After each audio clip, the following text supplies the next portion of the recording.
Hello, Park Street Church. Today is Thursday, February 10th, and this is the first video update I have sent out in some time, but there's a lot coming up, and I wanted to make sure that we are all on the same page as we move forward together.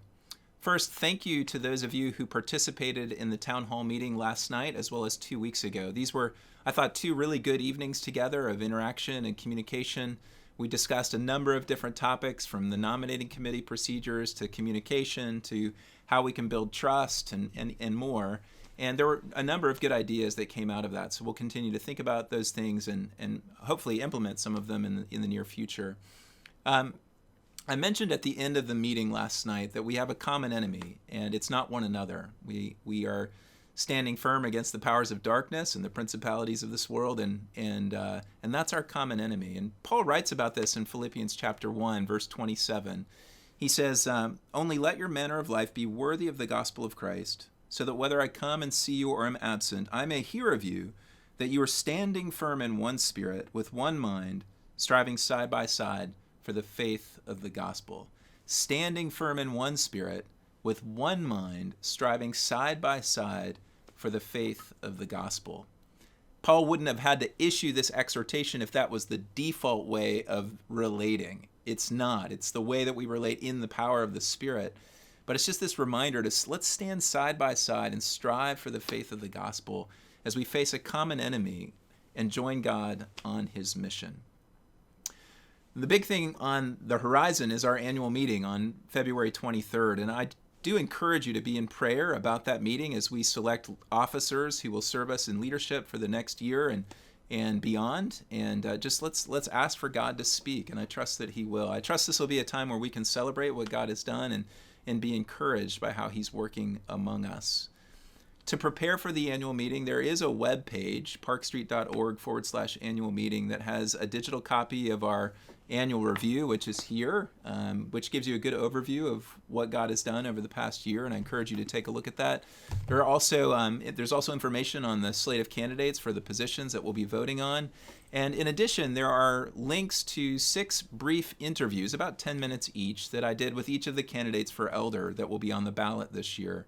This was an idea that came from months ago to help the members of our church understand and hear more of the heart of the candidates for elder that they'll be voting on. So I would encourage you to listen to each of those, take the time to do that. It'll take about an hour in total, but I think it'll be really valuable just to hear the hearts of these men and women that will be voting on the 23rd to serve us in the role of elder.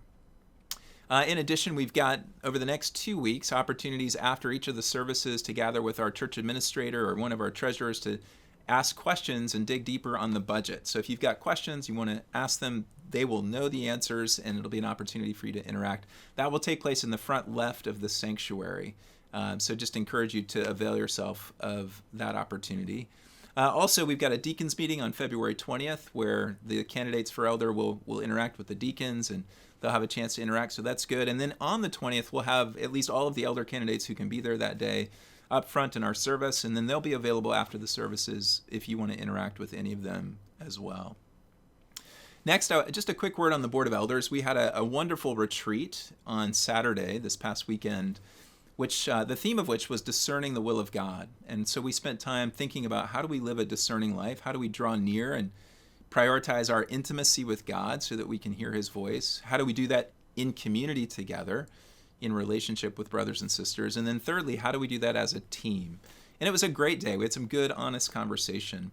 Also, the board is thinking through some of the principles that would govern our life together, things like humility and respect and discernment and more. We're about 12 or 13 in our draft document, and just the last Wednesday meeting that we did, we dug into those together, and that's really encouraging. We're thinking about how do we seek to operate together as a board, and I expect that will have an impact on that team, and it will have an impact too in the larger church. The next new members class is going to begin on Tuesday night, March 1st, and run for 8 weeks, only 7 weeks of class, but over 8 weeks on Tuesday nights. And if you're thinking about making Park Street your church home, or you know people who are, encourage them to be a part of this class. It's a great way to explore how we understand the Christian life and how we embody that together at Park Street Church, as well as thinking about church membership and what that means and how to be a faithful part of this community. Also on the welcoming or receiving end, we're continuing our newcomers dinners. The next one is tomorrow night at my house. And those, again, are just good opportunities for new people to get to know other new people and people who've been around for a while and to ask questions. So encourage people to take advantage of that.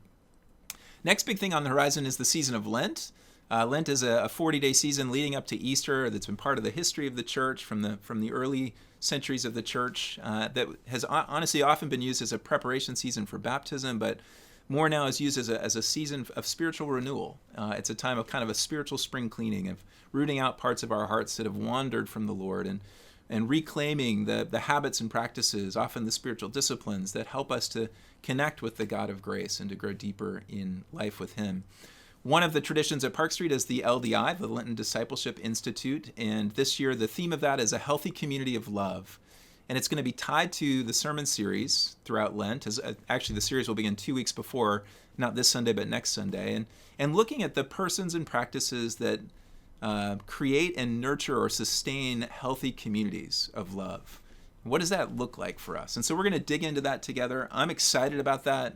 I would encourage as many of you as possible to jump into LDI. You can do that with your whole small group and take a break from whatever other material you were doing, or you can join an LDI group that will meet on Sundays of just people who sign up for LDI. But excited to have everybody interacting over the same material and digging into this together and asking God to grow us as a community of health. Finally, on missions, just a few things. One is you'll hear some more about short-term missions trips. These have took a hiatus during the pandemic, but they're coming back. So just keep your eye out for more information about those. Second, Julian and I, as well as my daughter Savannah, are going to take a trip overseas in March for a couple of weeks to visit some missionaries and to see them on their front lines. We hope to encourage them and even just to learn more about what they're doing and the challenges and joys that they have. So we'll be going to Turkey, to Egypt, and to Kenya, and we'll certainly share more about that trip after we return. And then finally, the New Neighbor Project with those who are refugees from Afghanistan continues full force, and it's been amazing just to see God working through that initiative under Kimberly's leadership. And the main thing, and Kimberly would say this, just one thing to communicate, we have so many teams that are helping refugees get settled, and they're finding a landing place at Hope House up in New Hampshire. But the one thing just to encourage you with is not only is God working through us in this initiative, but also that God is working in us. He's changing us, changing people who are engaged and involved, and opening our eyes to new things, which is often exactly what we expect to happen when we join God on His mission. So we give thanks for that. Just encourage you to keep praying for that. As we look forward this year, I said this at the town hall meeting last night, and I'll close with this, but I see connection and shepherding as two key themes that we're going to focus on and press into. How do we grow as a healthy community where people are embedded in relationships of love, where you know others and you are known by others, where you serve others and you are served by others? This is integral to our ability to grow to maturity in Jesus, to be connected in relationships together. And so we're going to keep pressing into this for the year ahead. Ultimately, so that, to go back to Philippians 1, so that we can stand firm in one spirit and strive with one mind side by side for the faith of the gospel. As we do that, I'm confident that God will be glorified, that Jesus will be lifted up above everything else, and that not only us will come to greater life, but so many others will as well. I'm eager to press into this together as we move forward into the spring.